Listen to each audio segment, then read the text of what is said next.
कहते हैं प्यार अंधा होता है, लेकिन कभी-कभी ये अंधा प्यार भी किसी गलत इंसान की आंखें खोल देता है।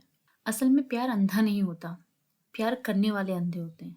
वो सामने वाले की गलतियां नजरअंदाज करते रहते हैं, ये सोचकर कि शायद एक दिन सब ठीक हो जाएगा उनके बीच, और अपने रिश्ते को बचाने में लगे रहते हैं। लेकिन बस रिश्ता रहे ये काफी नहीं होता, उस रिश्ते में प्यार होना सबसे ज्यादा जरूरी होता है। पूरी दुनिया से लड़ रही अनीता ने राहुल से शादी की थी। अनीता और राहुल एक दूसरे से प्यार करते थे। उनके रिलेशन को 4 साल हो गए थे। फिर दोनों ने फैसला किया कि अब वो शादी कर लेंगे। लेकिन सबसे बड़ी चुनौती थी घर वालों को मनाना। राहुल के घर पर बस उसकी मम्मी थी और एक छोटी बहन थी। राहुल के पापा नहीं थे, तो उसके लिए थोड़ा आसान था अपनी मम्मी को मनाना। लेकिन अनीता के घर वाले इतनी आसानी से मानने वाले नहीं थे। अनीता ने हर कोशिश करके देख लिया था, लेकिन उसके घर वाले नहीं माने। उसके घर वाले उससे परेशान होकर ये कह दिए कि अगर तुझे उससे शादी करनी है तो कर ले, लेकिन फिर कभी हमारे दरवाजे पर नहीं आना। उसने ये बात राहुल को बताई। राहुल ने कहा कि अगर तुम सच में मुझसे प्यार करती हो तो मैं हमेशा तुम्हारे साथ हूँ। हर परिस्थिति में मैं तुम्हारे साथ रहूंगा।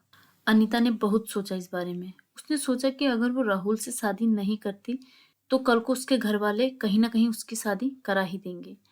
लेकिन वो किसी और के साथ खुश नहीं रह पाएगी, क्योंकि वो राहुल से बहुत ज्यादा प्यार करती थी और उसके बिना वो रहने की सोच भी नहीं सकती थी।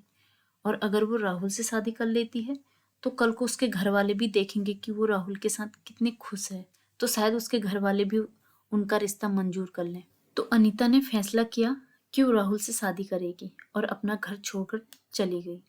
जब उनकी शादी को 1 साल हो गया, सब कुछ अच्छा चल रहा था। फिर हुआ यूं कि राहुल की जिस इलेक्ट्रॉनिक कंपनी में काम करता था वह किसी कारण बंद हो गई और राहुल की नौकरी चली गई। इन सब के बाद उनके घर में बहुत मुश्किल वाले दिन चल रहे थे। अनीता ब्यूटी पार्लर चलाती थी और उससे जो भी पैसे आते थे तो उसी से उनका घर चलता था। राहुल बहुत ही परेशान रहने लगा। वो रोज शाम को दारू पीकर घर आता था और घर में हंगामा करता था। अनीता उससे कितना समझाती थी कि नहीं किया करो ऐसा, सब ठीक हो जाएगा, तुम्हें जल्दी ही नौकरी मिल जाएगी। लेकिन राहुल उसे डांटकर दूर कर देता था। ये सबसे अनीता भी बहुत परेशान रहने लगी थी कि मैंने अपना सब कुछ छोड़ के राहुल से शादी की और अब ये सब हो रहा है।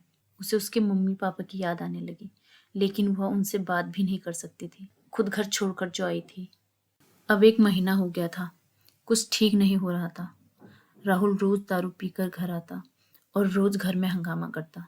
उसकी माँ और बहन ने भी कितना समझाया उसे। अनीता भी अपने हिसाब से राहुल के लिए नौकरी ढूंढ रही थी। एक बार अनीता ने राहुल की नौकरी एक इलेक्ट्रॉनिक दुकान में लगवाई थी, लेकिन उधर उसका मन नहीं लगा और 15 दिन में ही उधर से नौकरी छोड़ दी। उन सब के बाद भी अनीता राहुल के साथ प्यार से पेश आती थी। राहुल पूरे दिन भर घर पर ही रहता था और अनीता पूरे दिन ब्यूटी पार्लर में काम करती थी, और शाम को जब वह घर आती तो सबके लिए खाना बनाती और घर का काम करती थी। राहुल अनीता से ज्यादा बात भी नहीं करता था। अब अनीता से जो जितना होता वो वह सब कुछ करती थी। बहुत दिन बीत गए थे। ऐसे ही इतने दिनों में राहुल ने देखा कि अनीता ने कभी भी उससे कोई शिकायत नहीं की थी, बस चुपचाप पूरे घर का ध्यान रखती थी। ये सब देखकर राहुल को बहुत बुरा लग रहा था। अब उसने सोचा, शादी के बाद उसने अनीता को कभी खुशी नहीं दी, उसके भी कुछ सपने होंगे, अरमान होंगे। ये सब सोचकर एक दिन उसने अनीता से बोला कि मुझे कुछ रुपए की जरूरत है, क्या तुम दे सकती हो? अनीता ने राहुल से कुछ नहीं पूछा और अपने बचाए हुए रुपए उसने राहुल को दे दिए, जो 25,000 रुपये थे। राहुल अगले दिन कहीं घर से बाहर गया, किसी को बिना बताए।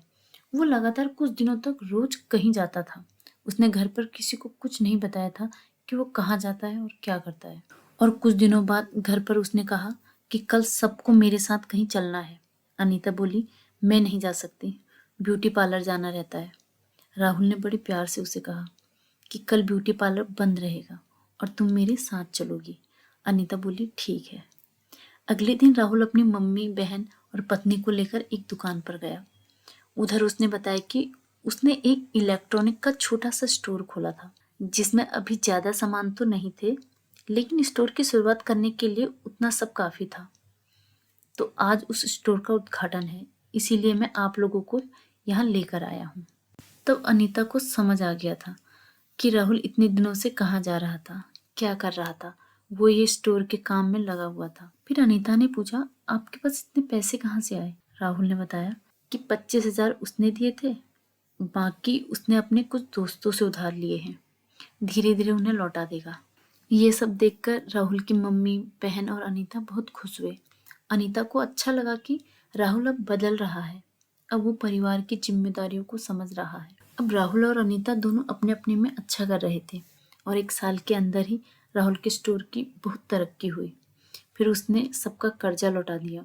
अनीता के प्यार ने राहुल को पूरी तरह बदल दिया था। अब उनका परिवार एक सुखी और खुश परिवार था। प्यार एक एहसास है जो दिमाग से नहीं, दिल से होता है। प्यार अनेक भावनाओं जिसमें अलग अलग विचारों का समावेश होता है। प्रेम स्नेह से लेकर खुशी की ओर धीरे धीरे अग्रसर करता है। ये एक मजबूत आकर्षण और निजी जुड़ाव की भावना जो सब भूलकर उसके साथ जाने को प्रेरित करती है। अगर आपको ये हमारी स्टोरी थोड़ी सी पसंद आई हो तो हमारे चैनल को लाइक करें, शेयर करें एंड सब्सक्राइब करें और नीचे कमेंट में ज़रूर बताएं कि आपको स्टोरी कैसी लगी। और हाँ, शेयर करना ना भूलिए। Thank you so much.